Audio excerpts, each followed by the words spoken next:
Alrighty, WrestleMania Night 2 is in the books. Done and dusted. Let's talk about it. Hello. And welcome to Ricky on Wrestling. Alright, we're just going to be going through the card as we did yesterday. And again, I just kind of want to preface this by saying that I was at the show. So these are just my vibes from leaving the stadium like literally half an hour ago. I haven't looked at anything online, people's reactions or anything. These are going to be my raw reactions coming out of the show. I'm going to kick things off where the show kicked off with match number one. It was the triple threat match for the Women's World Heavyweight or the Women's World Championship. Io Sky defending against Bianca Belair and Rhea Ripley. And this is far and away easily the best match of the weekend from purely in-ring perspective. They absolutely tore it up. It was incredible. It was so well crafted, the match. And it is to be expected because these are three of the best workers, male or female, in the business right now. Obviously, Io Sky is incredible, and I love her. Rhea Ripley is great. Bianca Belair is just a generational talent. So it was unsurprising that they would put on a match of this quality, but they lived up and they got that at the biggest stage possible at WrestleMania.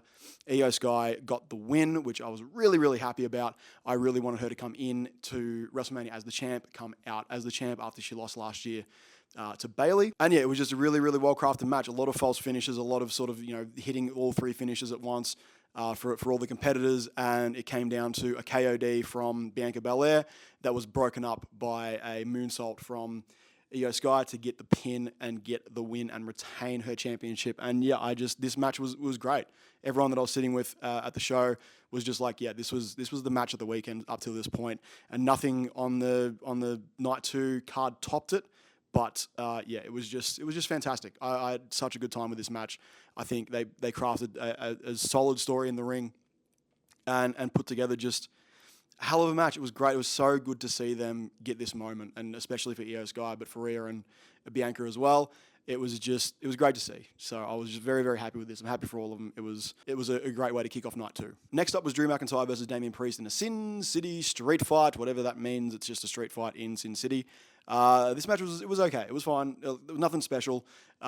It was pretty hard hitting, a few brutal looking spots with tables especially, and yeah, it did what it needed to do. Drew got the win, which I think is the right move going forward. I think he is someone that needs to have a world championship strapped to him because he deserves it. He's just one of the best workers right now. He's one of the best heels in the company, and he proved it again tonight that he can go in the ring with anybody and put on a great match. And it was just really fun. Like I said, it wasn't anything special, but it was a good, fun street fight, a good way to sort of balance out the really, really technically excellent match beforehand with just a little bit of brutality in the second match. It was a good way to sort of juxtapose those two matches and make them feel really, really different. Next up was the IC title Fatal 4-Way. It was Bron Breakker, the champ, against Penta, Finn, and Dirty Dominic Mysterio. This might not have been match of the night, but it damn well sure might have been pop of the night, at least from an in-ring perspective. And Dirty Dom, man, he got that win. It was crazy being in there in the arena. The crowd was going like insane for him even before the end of the match. People were chanting for him constantly throughout the match, and he got the win and he got the belt. And it really does feel like this is the beginning of what could be a very, very good face run for Dom Mysterio, because it's like I was saying this as at the show. I'm like, he's going the Eddie route of just like making people hate you up until the point they just have to love you, and that's what he did here. That line between love and hate is really, really blurry, and this was that sort of tipping point, I guess, for the crowd to be like, nah, we love this dude. He's awesome. He's sick. He did a really, really good job in the match tonight, and it was just really cool to see. It was great for him to have that moment. And aside from that, it was a really, really good match. Everyone got their stuff in. Bron looked like an absolute beast that he is, and now I hope without the IC title, he can go after one of the main titles. Finn put in a hell of a lot of work, and Penta just showed how awesome Penta is. And I said this last night with Rey Fenix, but I'm just really glad these two have had the chance to put on some cool matches in their first year in the company and their first WrestleMania. So great to see from them. But yeah, this was all about Dom, and it was really, really cool. Really, really good to see him get the win here. Next up was the Randy Orton Open Challenge to anybody in the locker room, and apparently there's a few TNA wrestlers floating around in that locker room because it was Joe Hendry, and my God, the noise when he came out and the music hit, and it's the say his name and he appears, and the crowd went insane. Yeah, like I said, there was a few big pops tonight, and this has got to be up there as one of the biggest ones. It was was a hell of a thing to be in the stadium for when he came out. And this match was nothing special. It was just, it came out. He got a little bit of offense in, and then it was RKO, and then it was all over. But it was just cool to see him get that chance on the WrestleMania stage. Watching his sort of reaction to everything as he was walking down the ramp on the big screens in the stadium, you can tell he's kind of overawed by this scenario and just sort of being like, I just want to just sink all let it all sink in. And again, he's someone that is a great worker. From a character perspective, in ring, he's okay. He's fine. He's nothing special, but it's the character work that he does that makes him stand out. And he got to do a lot of that tonight in the ring with Randy. So that was super cool. I just, man, I believe in it. I believe in Joe Hendry. What can I say? Alrighty, the next match was AJ Styles versus Logan Paul, and this one is kind of where the night started to turn a little bit. And obviously, we'll get to the main event at some point. But yeah, this match didn't really vibe with me. I didn't feel like the chemistry was there. I do wonder if this is perhaps the first time that Logan Paul hasn't had the chance to get in the ring with his opponent and work the match out beat for beat in the months leading up to it. I wonder if this was like more of them just sort of working it out verbally and then sort of calling it in the ring, because it just, something felt off. It didn't feel like it was a very cohesive match. It didn't feel like their chemistry was all there. And yeah, I didn't really like this match. Look, personal feelings aside, I don't like Logan Paul. I think he's a dickhead, but he can do some cool stuff. Like, there's no sort of denying his ability in the ring, but there is the caveat, that the asterisk always, that it's like, yeah, he gets to train and go and get in the ring for months at a time before his matches with his opponent and work stuff out and practice and practice and practice. Whereas everyone else in the locker room just kind of, they go in the ring and do their stuff because they're seasoned professionals, and he just isn't there. He doesn't have that seasoning that everyone else does. And I kind of felt that in this match, that he just wasn't on that same level as AJ, and he was in the ring with the right person. Like, AJ is a good person to be in the ring with to drag you to a decent match, but I just feel like that it just wasn't there for me, and it just didn't work, and it was kind of slow and plodding. And you'd think these two, like AJ, known for doing cool high flying stuff and really technical wrestling, and Logan is known for doing really, really like audacious, crazy stuff, and I didn't really feel like we had much of that throughout the course of this match. And yeah, I mean, Logan Paul got the win, good for him.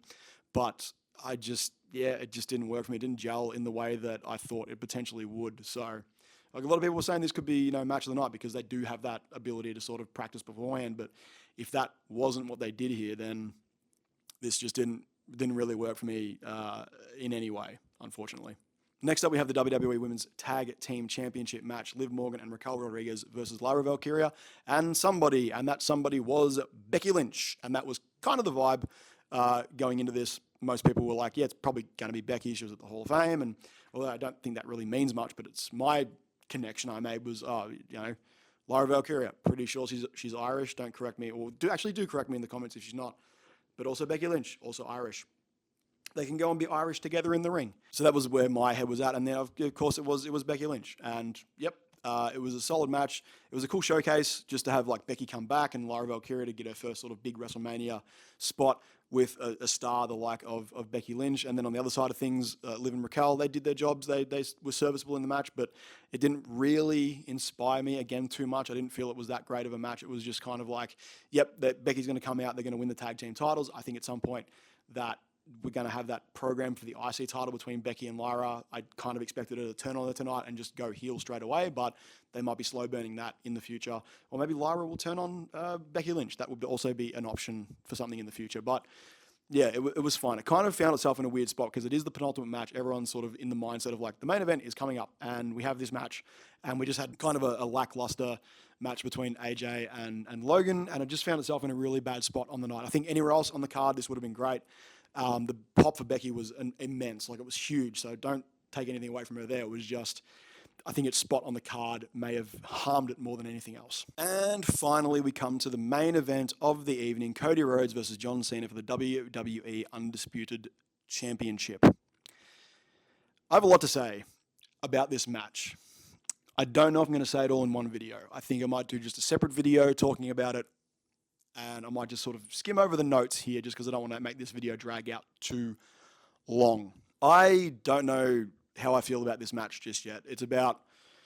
We're just on about an hour since the match finished and we walked out of the stadium. And yeah, I just don't know. I don't know how I feel about this match and how it was constructed and the ending of it and what happened during it with Travis Scott coming out. Again, I don't know if we all sort of collectively in the crowd sort of worked ourselves into a shoot or, just sort of got this idea in our heads that, yeah, The Rock's going to come out. But it kind of makes sense because why would The Rock be an integral part of the Cena heel turn and then not show up for the result of that heel turn, which is obviously Cena winning the title? Doesn't really make sense. And Travis Scott coming out, I'm sure I am in the potentially minority of people who don't really know or care who Travis Scott is. I'm aware of him. I know who he is. He's a rapper, very successful one. His song played about 1 million times during the night in between all the matches.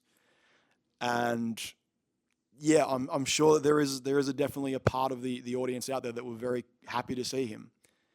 But for me, someone who doesn't really vibe or know who that guy is, it didn't do anything for me.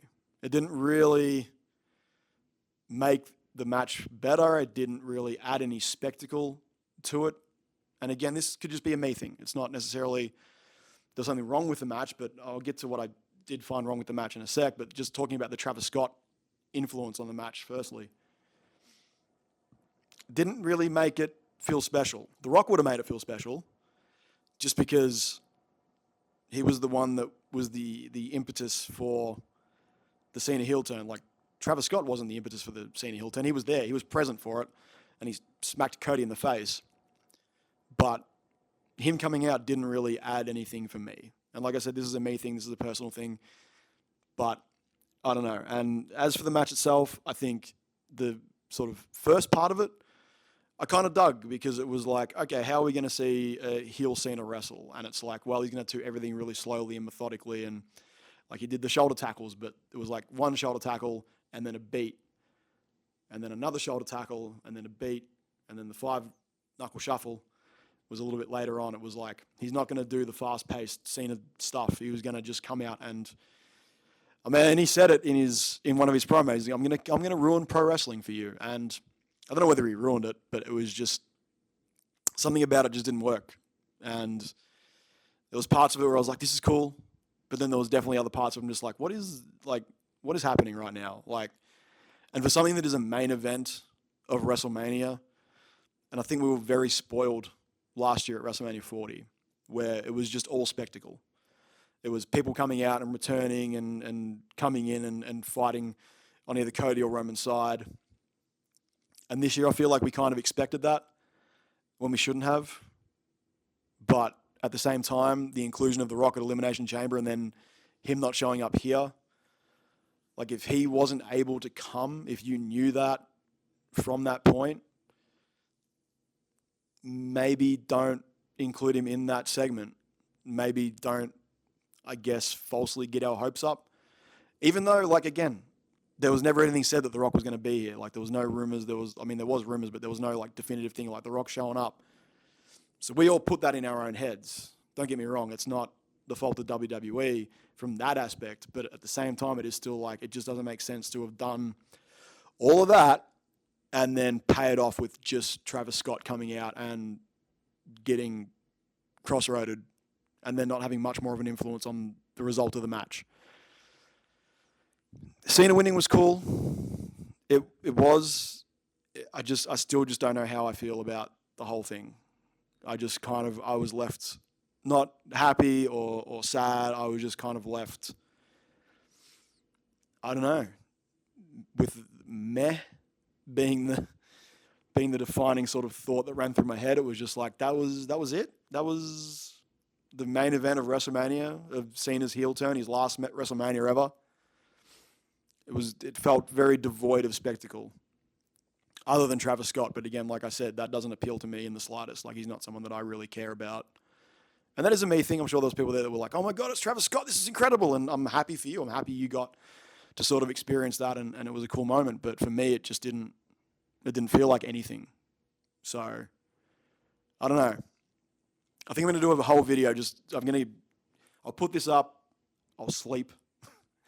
I'll sleep on it, and I might do a full video tomorrow just sort of breaking down how I feel after a little bit of time. And I might even have a look at the internet and sort of see where the internet's vibing and do a sort of video based on a lot of what is being said out there. But yeah, it was a weird sort of anticlimactic way to end. Even though it was Cena's 17th, it was a big deal. I don't know. Again, it might play completely differently on TV. I'll have to watch the match back and sort of see how I feel then. But yeah, I don't know. Anyway, that is going to do it from me. I appreciate you all watching this far into the video. I'm sure it was a really, really long one because I've had to film it twice now because my audio cut out. So I'm sorry about that. I'm going to try and edit it down to be, a reasonable amount of time to watch. But as always, I appreciate you guys watching. I'll see you in the next video. And as always, bye.